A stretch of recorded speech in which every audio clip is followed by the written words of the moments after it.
Hi, this video is about soldering basics. I will try my best to explain how soldering works and the importance of flux to it. I will solder a few joints as well. This video would be best suited for anyone new to soldering and looking to solder the occasional switch or a broken wire or a broken joint. The basic tools required would be a soldering iron or a soldering station. I have a soldering station here today.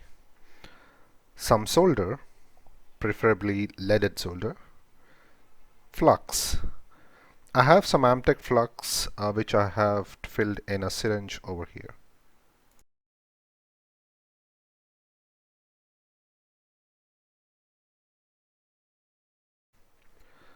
Apart from these three, it would be nice to have the following tools. Helping hands to hold a circuit board or some wire. Desoldering pump and desoldering wick or braid.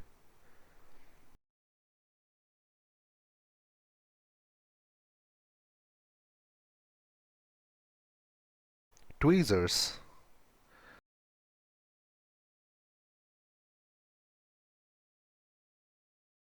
A cutter of some sort, also called as nipper or plush cutters.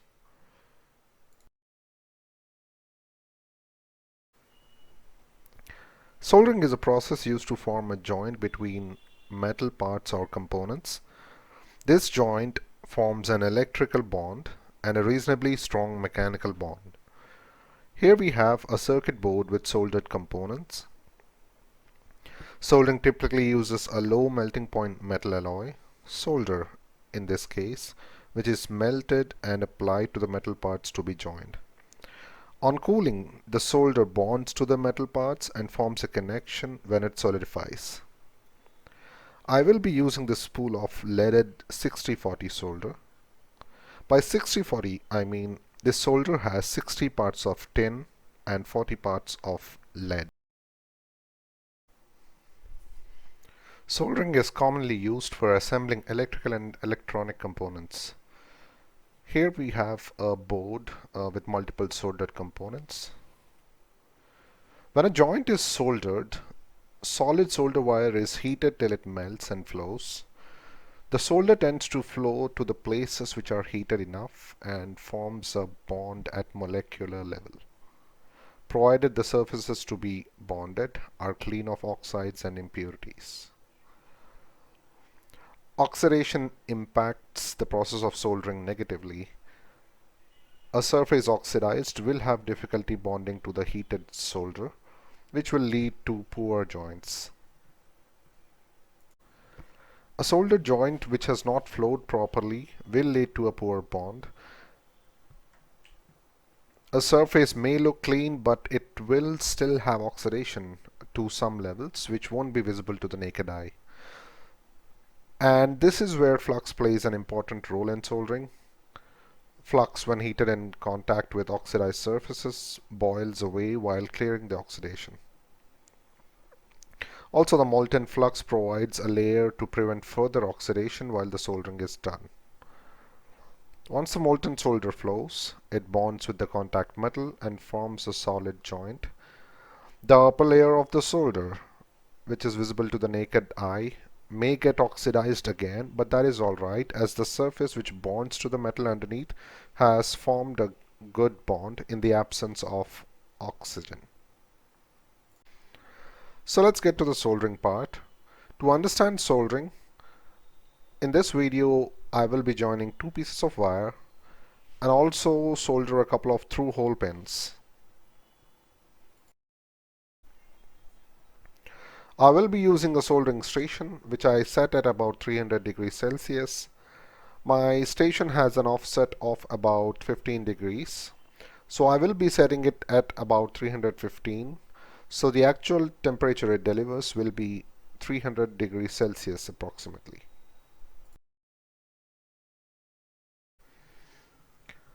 I will be using leaded 6040 solder.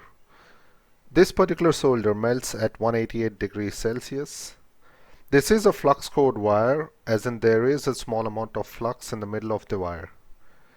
The flux typically melts at much lower temperature compared to the solder, and it melts before the solder and preps the surface for the solder to bond.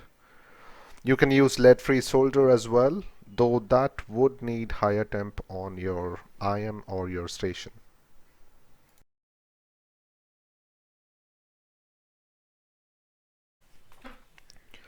Here I have two pieces of electrical wire with their insulation removed and copper exposed.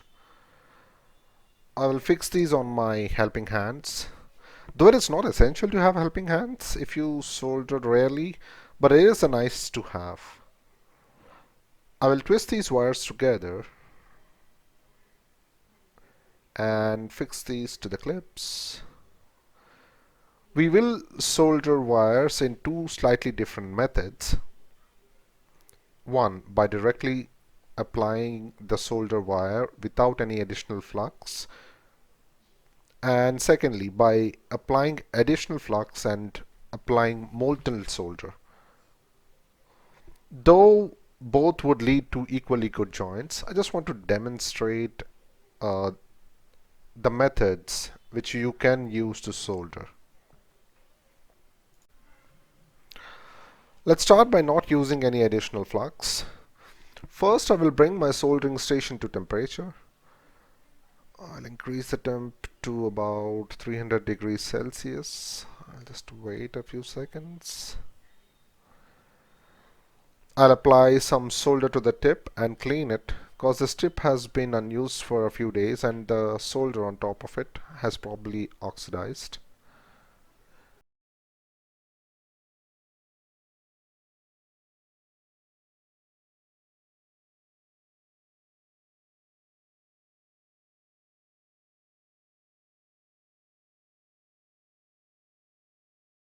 Now I have a clean tip. Now I apply some fresh solder to the tip again. The fumes which you see is the flux boiling off due to the extreme heat of the tip. This molten solder will help in transferring heat in a better way and also save the tip from getting oxidized.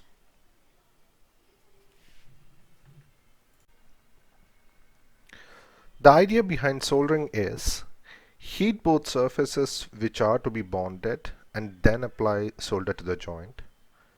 Now I will heat the wires to be soldered and apply solder wire. This will first cause the flux to melt and prep the surface for the solder to flow and bond.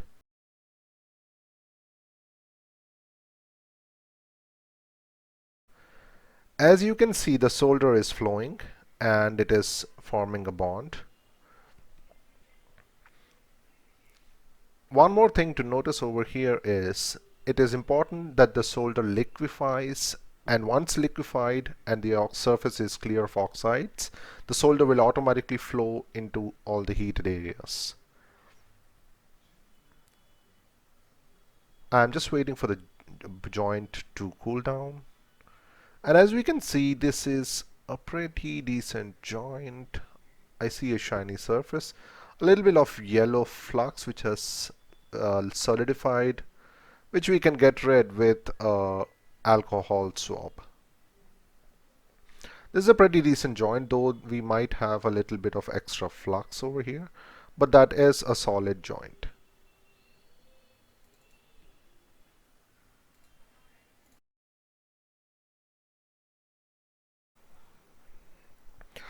I have a second set of wires to demonstrate the second method. Technically, both the methods are same, just the application of flux changes. Unlike the first method, we would not be melting the solder on the joint. Instead, we will melt solder on the tip of the iron and have a molten ball. By doing so, the flux from the core evaporates, thereby the need for additional flux. Let's start by twisting the wires again, and I will fix these to the helping hands. There we go.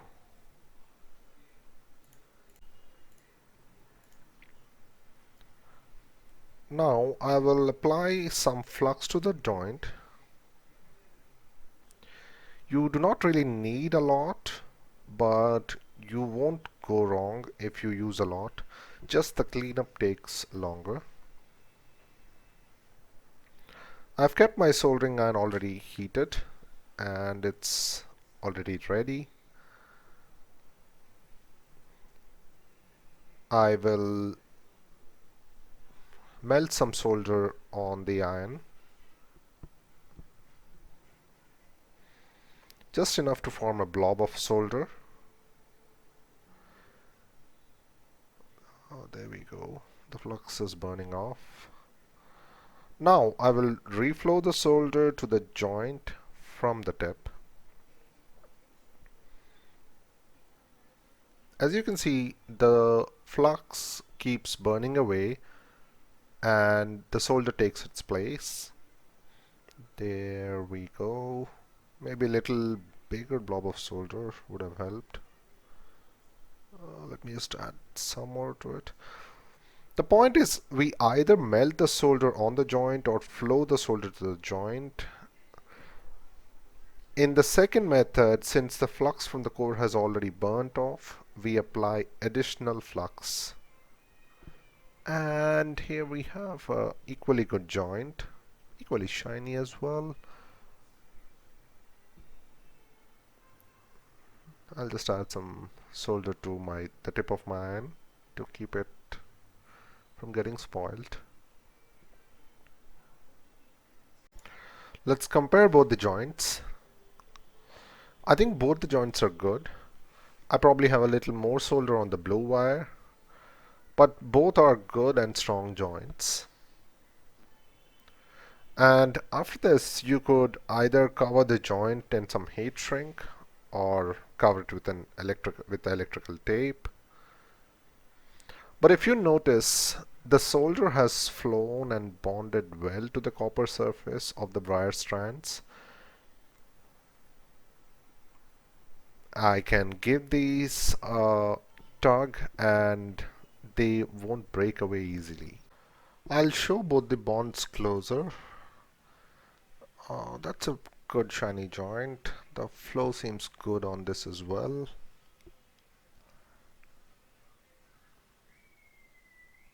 And here's the first wire, the blue set of wires to compare. Here we have a little bit of extra solder on the joint, but that should not be an issue in this kind of joint. Both the joints, blue and green, are shiny, clean. And generally a shiny joint is an indication of a good joint, at least when using leaded solder.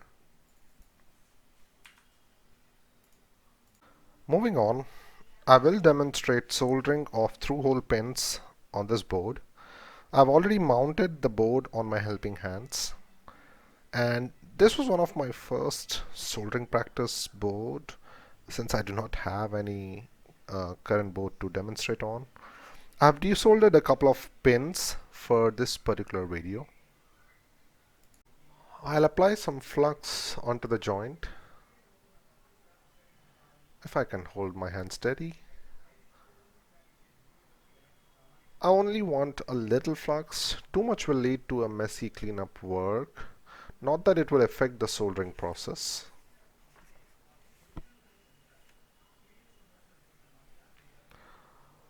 I've heated up some solder on the tip of my soldering iron. Flux has been applied, and now all we have to do is hold the iron to the joint and let the molten solder reflow. There we go. Two clean, shiny joints again.